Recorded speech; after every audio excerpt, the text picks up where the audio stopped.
Andrea Ledesma has a 4-year college degree, but works 30 hours or so a week making pizzas. You think you're going to graduate and all these things are just going to happen for you, and when nothing happens, you're like, well, what was this for? I just spent all this time and money, so much money.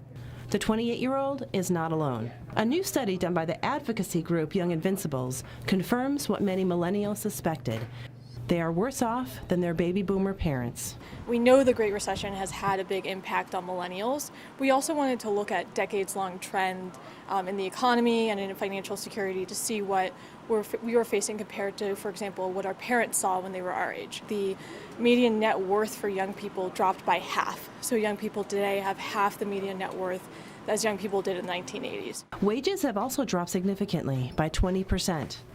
Those between the ages of 25 to 34 had a median household income of nearly $41,000 in 2013, compared to nearly $51,000 for their parents in the 80s. Fewer millennials also own property. Overall, we see decline in home ownership from the 1980s, young people in the 80s, to today by about 8%.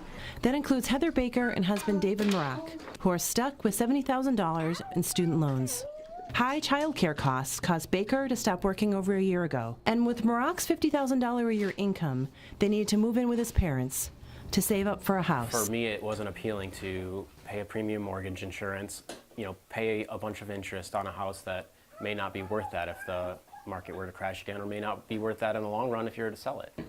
The American dream now, I think, we're just striving to be happy, just know what happiness is, and making our life fit us instead of making ourselves fit what's going on in the world, I guess. Ledesma's mother can see that our generation had it easier. I think everything is just harder for them, whether it's the economy and its politics and just the, drugs out there. When Ledesma was younger, she thought at this point she'd have a house and be making more money.